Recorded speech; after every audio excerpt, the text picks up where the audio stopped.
Welcome back, everybody. We are still streaming and having interviews here at the Star Conference 2025 from Orlando, Florida. I have another awesome presenter figure here. How was the term yesterday? Like um, knowledge leader in the field of AI, because it's going to be like an AI blow today, all the day. We have with us our friend Adam Auerbach. How do I pronounce? Yes. Auerbach? Yep, you said it Ah, right. I nailed it. That's weird. I usually don't do. How are you, amigo? I'm doing good. Been very busy. Uh, Conference has been great so far. A lot of interest in AI this year compared to previous years, but yeah, things have been really good. I'm pretty sure that you have been having a blast, and I have so many questions, but I usually forget. Before we get on the topic, would you mind sharing with the audience who are you, what do you do, what makes you special? Mm. Uh, okay, so my name's Adam Auerbach. I am the global head of EPAM's testing practice. I'm also responsible for EPAM's engineering excellence and agile consulting practices. And because all of those groups have been so disrupted with AI, I'm also EPAM's co-head for AI enablement in the SDLC. So we have EPAM has an offering called AI Run, and this is how we work with clients to help them figure out where AI would be most applicable from an engineering perspective, and then help them. We have special tools and whatnot to help them build out and deploy agents. And so, yeah, so I mean, we've been very busy. I'm very fortunate to have such a great opportunity. And what makes me special? Um, I'm from Philadelphia, and That's all. No, I'm kidding. I'm from Philadelphia. Very much a Philadelphian, very outspoken, and I enjoy exercise. So Ah, I wake up very early every morning to exercise, and it's a big part of my who I am. day to day.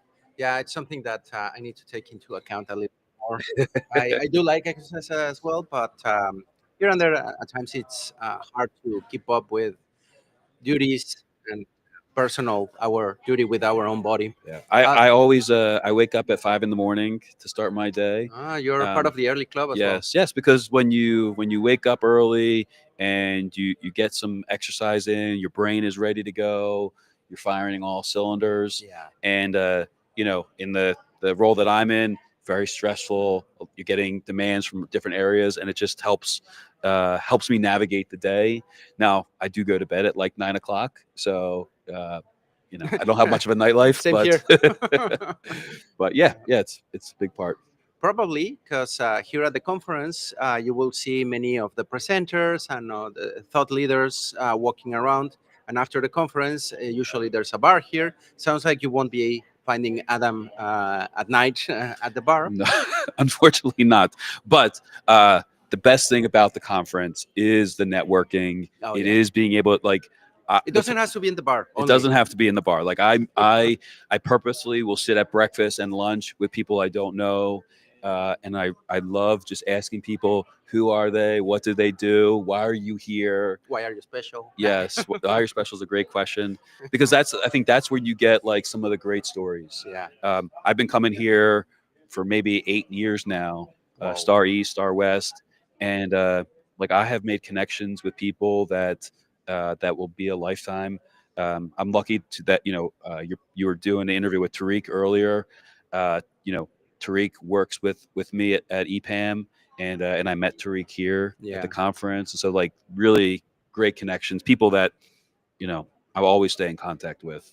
Here, that's one of the bright sides of being at the conferences. You have no idea of all the connections and the serendipity that will pop up out of that. As Adam mentions, me as well. I met Tariq on one of these events, and it's really good friends ever since. You collaborate together.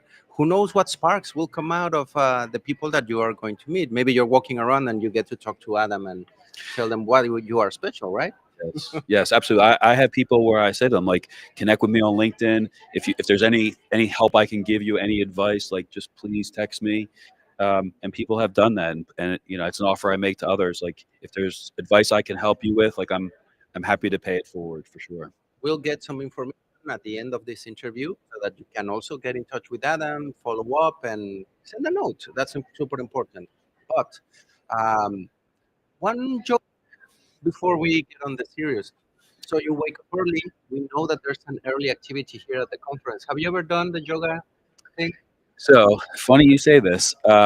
I was I was part of the group. I'm part of the program committee with Tariq and Melissa and Arpiza, but I was part of the group when they first introduced yoga, and there was a running club, Yeah, and so I led the running club, Ah. and I did it one time. And and after running 2 miles to start my day, which I'm not a runner, and I Oh. was like, maybe this should be for somebody else. And someone took over the And yoga, and of someone, course that has more yes, traction. yes, it's I'm from Philadelphia. Right now, it's not that warm in Philly. Mm, Here, it's 90 degrees and it's really humid, warm. Yeah. and going for a 2 mile jog is it? For some people, it's a challenge. Yeah, yeah, yeah. Yes, yes, But if the weather is not like an impediment for you, if it's a little bit warm, I feel like here in the convention center there are good tracks so Oh, that for you can sure. go Yeah, and it's have a some very fun. nice area, and it's funny. It's again, it's just a nice networking event. It's nice to just like you're on the jog, being able to like, or even doing yoga, being able just to talk to people. You think that your issues are unique. You think that like, man, what I do is very unique to me, and that's not the case. You will walk into someone that is suffering, or hopefully Absolutely. not suffering, but going through the same. Same thing, same questions about maybe like how their automation framework could be optimized, the struggle of still doing manual testing, maybe not getting leadership support for certain initiatives, or now one of the common themes today is like, okay, AI is really cool. I don't have time to to experiment. So how Fully do get on board on it. yeah, so And how do I get my leadership to support me? Because the first step is understanding prompting, getting access to Copilot or some other tools, but you usually got to get support from management to do that. So like that's a very big topic today. we maybe will try to ask some recommendations of how Adam gives the support and asks for the support. I would recommend you too. But um, before now, leaving behind a little bit the running and the collaboration and everything, you do more activities than workout here at the conference. What have you been doing, and what are you planning to do coming next? First, have you presented already? I think you were something that. So I do a tutorial. Mhm. I usually do one on DevOps and testing, how to reshape the testing organization and lean into continuous testing. And now I have a little bit of AI um, in that tutorial. For this conference, I'm going to run two panel conversations. Mhm. So there's a panel at 4:15 today. It's taking the place of the lightning talks that we used to do. So the panel will be on Gen AI and test automation. And then tomorrow we'll do a panel at the end of the day, 4:15 as well, on test automation.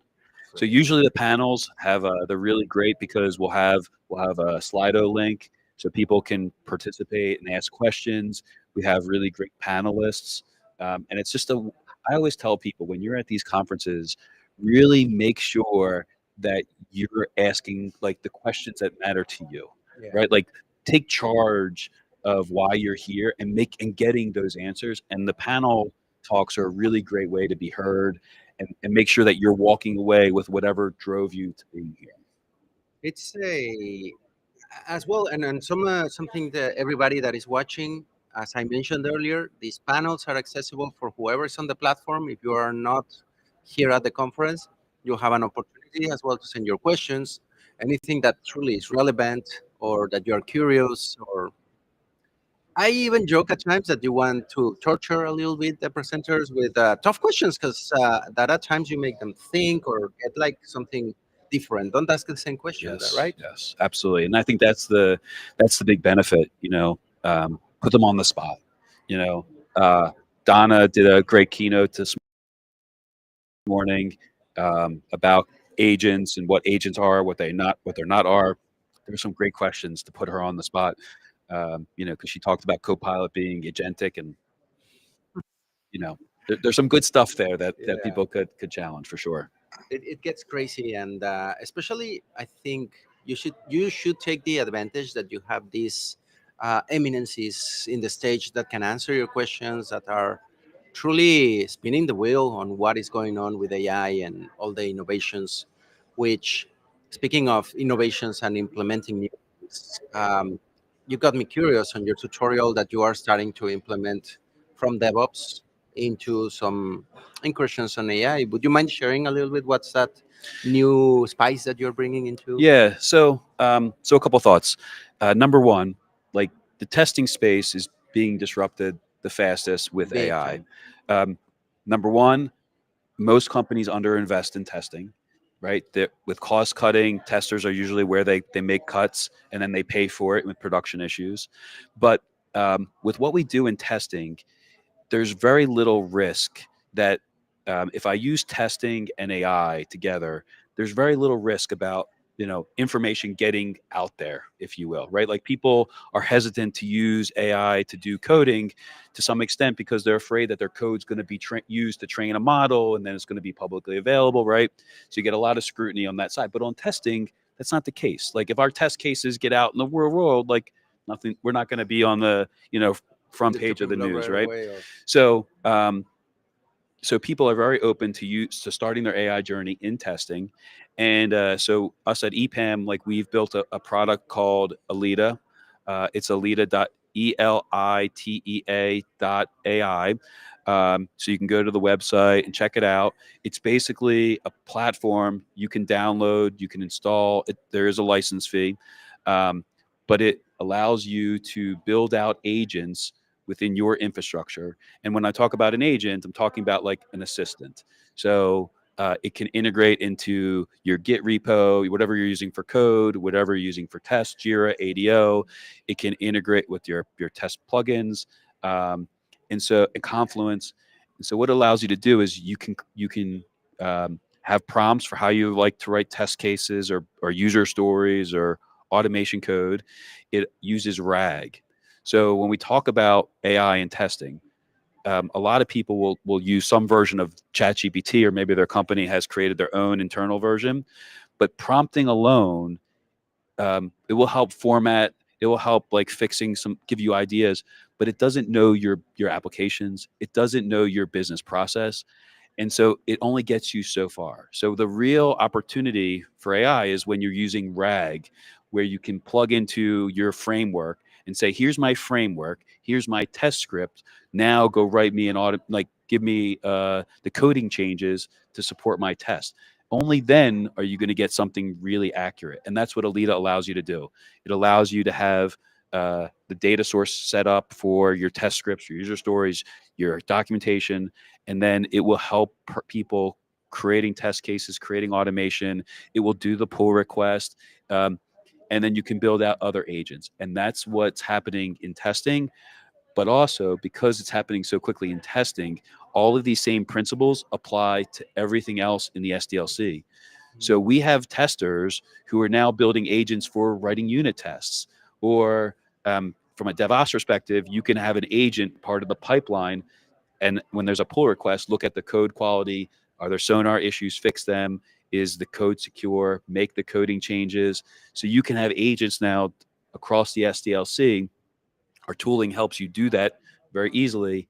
And what we're seeing is that testers are able to now expand into these other areas of using AI across the SDLC, and it's opening many more doors. It's how I got into owning AI adoption, is because of what we've been doing.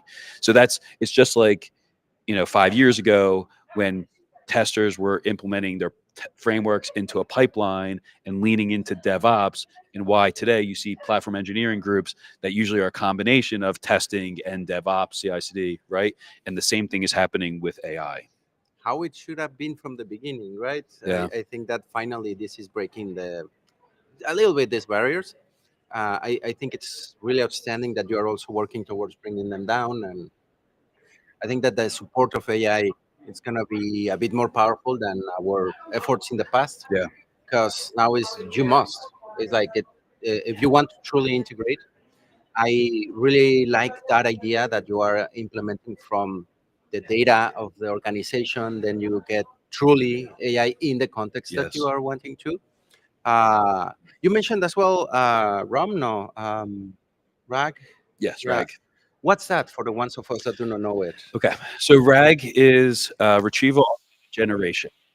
And so what that is you're able to take data, test cases, user stories, Confluence pages, code, uh, and ingest that into a vector database. Mhm. And then what AI is able to do is find the groupings of information relative to what you're trying to do and pair that information with the data from the LLM and your prompts to then give you a more specific response. So, for example, let's say I'm an insurance company. I have my how I create policies, how you actually use the application. So that all that those systems are integrated into my vector database. And so if I want to write a test case on creating a policy, what happens in my agent, it goes to the vector database, finds everything, all the words around policy creation, and it takes that information and it goes to the LLM with my prompt for how I want to write my user stories, and then that information with what's in the data in the LLM together, it refines the response so that I get something that's more specific to me. So the LLM knows in general, how would I create a policy? Maybe if I said like one of the common tools, it would kind of know what that is. But with my supplemental information, now it can give me a more clear answer, and that's what RAG does. And so that's why when we talk about like AI becoming like how accurate AI can be, it's going to be dependent on the quality of your data. Like, do you have good test scripts? Do you have good data out there in your own environment that then can be used to help improve the AI? Otherwise, it's maybe going to be Just the, generic AI. just generic, right? And maybe like if you're a consumer facing, like if you're, I met somebody here from Chick-fil-A, so maybe the LLM knows how to use the Chick-fil-A website or mobile app, but Internal applications. internal applications, no way, Yeah, right? it's gonna be guessing only, and if Yeah. you don't give this context to the solution, is super powerful. If I'm understanding well, this vector database is giving like more weight to some of the context, more Yes, importance, so that you know exactly. where the decision is And gonna be that's taken. and so when people say AI is going to like replace us, it's not true. Mm-mm. Okay, because everybody's data is a different quality. You have to set up the vector database, the RAG. You have to build out your agents. You have to get people to use them. This is a long process. It's more complicated than an agile transformation or a DevOps transformation, which those take years. Hmm. Like, this is a long process, and even with really good high quality data, it's still only going to be 70-80% accurate. You're still going to have somebody looking at the results at different stages to provide feedback. Like, your job's not going anywhere. And that's kind of like a job that a QA can also aiding, judging, and checking. Yes. Because I have heard on so many other places, and Adam's right. It's not just throwing your ML into a data lake, shapeless, and you don't even know what it is. Like you, ML, figure it out. No, you have to have some decent structure so that Yes. the information is well tagged and that it's relevant information, not just throw it and the Yeah. poor little This thing. is why we tell people, like, you really need to get started in this journey now. Like, don't spend a ton of time doing analysis on tools, and get going with like a couple agents. Something very, is my data good or bad? How difficult is it for us to build out agents? How difficult it is to get people to use them? And then, okay, in parallel, we can start figuring out which tooling do we want to go with? What's the long-term approach? But if you wait, you're going to be even further behind because all these other companies are already moving forward. It's super important because I think it's like a new tool. Definitely, AI is not replacing us. I do agree with you. It's a tool for us to use. It's gonna complement us. Mhm. But the ones of us that probably, I don't know, probably it's a silly example, that do not have a smartphone against someone with a dumb phone or just like the chiclets box that we used to have in the past, I have an advantage because I can put my calendar, contact people quickly, and Yes. schedule meetings, blah. good luck with your old Nokia brick phone that destroyed was indestructible. It's going to be the same with AI. Whoever is embracing it, has it, and is really using it, it's going to be an advantage. And as you say, I see it from a organization perspective, as a tester perspective. If I'm not embracing it and playing with it, that's why I wanted to also look back with how do you get your manager to give you some approval? How what recommendations would you give to get that pass, or to managers why they should care? Yeah, I mean, I think that especially today, costs, everybody cares about cutting costs, about being more efficient, more productive, right? And so what you need to do is you need to be able to articulate some view of how you're working today and be able to tie your opportunities and how you're working to where AI can play a role. So when I do my tutorial, I talk about value stream analysis. Now that's maybe a little bit more labor intensive, but basically value stream analysis is like just at a high level, how does what's your process from going from requirements all the way through getting code to production? How long does that take? What's manual? What's automated? Um, what's the productivity of the team? How much time do they spend on fixing stuff versus doing new stuff? And usually within that process, you're able to identify some opportunities. Can you improve your lead time? Can you have more frequent deployments? Can you, improve quality so that the team can spend more time on new features? Like that's stuff that the business cares about. If you can have more releases more frequently, like they love that. If you can say, hey, we can get 10, 20% more story points every sprint, that's huge, right? So you have to be able to give them some type of business case to to to say this. And usually it's sitting right there, but no one really like this is why people will hire EPAM because we can come in and do an assessment and give you that information. But it's all right there. You just got to look at the backlog, be able to do some of the like easy analysis, and then it's just making the case for like let's start the experimenting. I love it because, in essence, what you are recommending is to translate everything into, I gonna call it managerian, because it's something that the terms in management or the C level that will understand money, percentages, improvement, are we going or going? And if you can put it like, put a number, seriously, with some backup, don't make up numbers. Um, you'll be getting like traction, and that's like, oh, you're gonna get me savings, then I need to let you Yeah. teach this, or we're gonna get there faster, it's gonna be like more efficient. And it's a great recommendation. Yeah. It, you have to understand like what's important to your manager, what's going to help make them look good, right? And That's also so important. Yeah, yeah, yeah. yeah, and I think like your that phrase is wonderful because that's exactly what it is. Usually they care about productivity and costs. So if I can improve productivity or cycle time, lead time, like that's going to make my manager look good. That's going to make them impressive to leadership, and now they're much more willing. The flip side of this is cost. So um, like if you're spending a lot of money in automation by using AI, potentially you could have more junior automation people. Maybe even like AI does have like we have a lot of no code, low code, no code solutions here. Don't worry, So it's okay. we We lost lost the the light. lamp, but you can still see us, so no worries. So the low code, no code solutions that are here, like AI really provides that capability. So potentially you have the opportunity to like you're not going to necessarily reduce people, but do I need as expensive people? Can I lower the skill level because of the use of AI? And those are the things that leadership cares about, Mhm. and that's how you're going to get them to pay attention. That's I mean, also worldwide situation, the economy and everything, it's going to be more important now than ever. Don't worry about the lamp.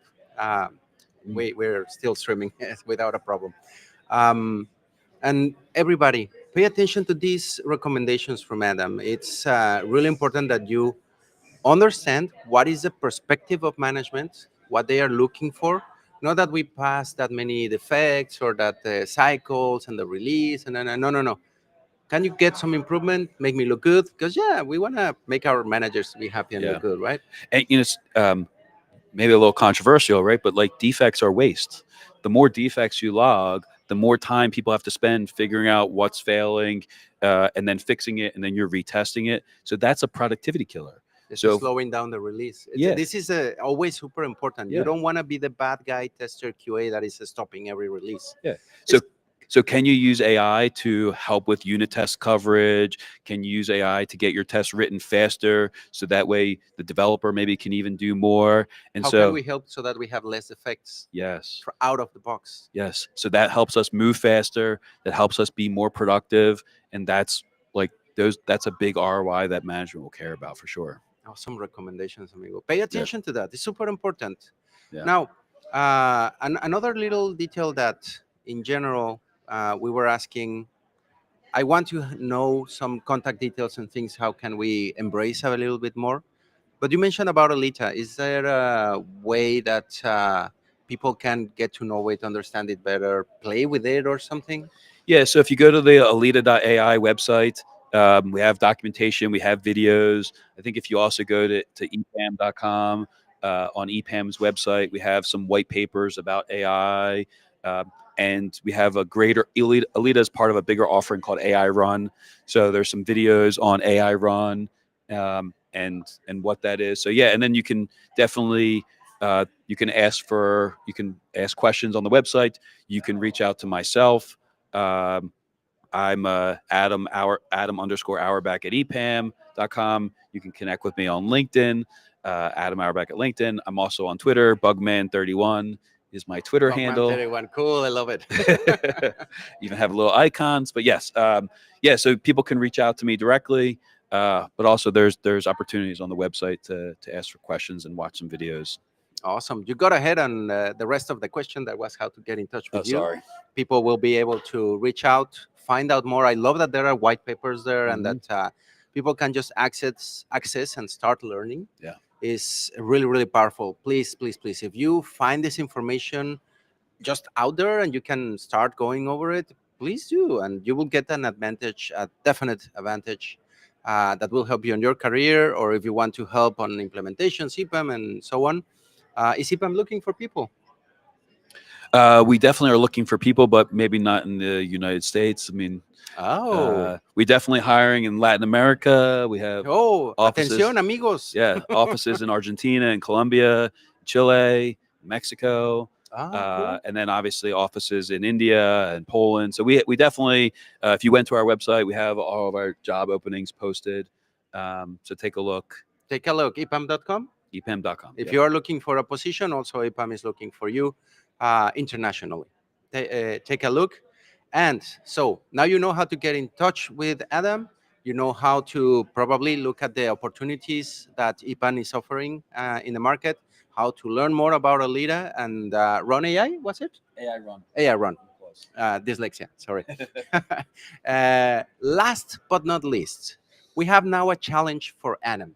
Uh-oh. Yeah, don't be afraid. Be very afraid. No, I'm kidding. So, amigo, you know where am I from? Mexico. Okay. Mexico City. So I like to bring the flavor of Mexico to everybody, and Uh-oh. I'm gonna literally. Did you do bring that me tequila? later? Later. Yes, yes, yes. Shh. It's a surprise. No, I brought you Mexican candies. As you can see here on the table, we have not so wide variety, but I think the best of the candies for you to try on camera. Oh boy. Yeah. So, according to the people, never trust a Mexican when they say it's not spicy. But some of the people that cannot take spicy food has told me that this is the least medium, and kind of sweet. Which Okay. one would you like to try? Um, Are you feeling brave? Are you feeling? I'm definitely not Uh, brave. So Tariq loved the yellow one. The No, it yellow was one? Julie who loved. Tariq liked this one. He already finished it pretty Yes, much I right saw him away. walking around with it. Um, you said these are Decision. medium, and that's hot or This is also medium. I don't have anything really hot. Don't worry. okay? Yeah. I mean, I can try medium. Okay, so this is cherry, strawberry inside like a gummy, Okay, and this is just sugar with lime and chili. I'll take the. Yes, I'll Julie. help you and hold the mic so that you can open it. We are going to see. You can listen at the wrap. And what happens if I how spit he- it out? Nothing. Do you need? We have napkins ready, right? In case he needs it. Truly, we have them. You gotta chew it. It's a gummy inside. So pay attention at his face. What's he thinking? Is he in pain? Is he liking it? We don't I mean, know. so far it's not bad. Okay, here Okay. comes the spice. All right, it's not bad. Okay, he's surviving. He's making it. It's interesting. It's like it's sweet with like a little bit of a kick to it. It's actually kind of good. Okay. I would eat Okay. these. Yeah, Okay. He passed the test. yeah. And We I tested haven't Adam. lost the filling or anything, so it's good. Nah, no habanero nor Mm. nothing and anything super bad. So he passed the test, no defects. He's ready for production. Producción en Mexico. Okay, there you have it, amigo Adam. Thank you very much for you were brave as well for all your knowledge and all the things that you were sharing with everyone. Awesome. I appreciate it. Thank you for having me. Yeah, it's Thank always you. a pleasure. Thank you. Well, there you have it, our amigo Adam from EPAM. Get in touch, reach for EPAM if you're looking for opportunities, and let us know if you like some of these candies or want to see Adam trying more. This is not the end yet. We have the performance testing panel starting soon. Remember, we published the Slido code so that you can send your questions for the panelists. We're going to start the stream in, I think it's in an hour and a half. Stay tuned. We have the calendar and everything. Check for it. And we have more interviews later today, more adventures. It's not the end yet. But for now, we're saying adios. Thank you, Adam. Adios. Thank Adios, you. Adam. Adios. Take care and see you soon. And out.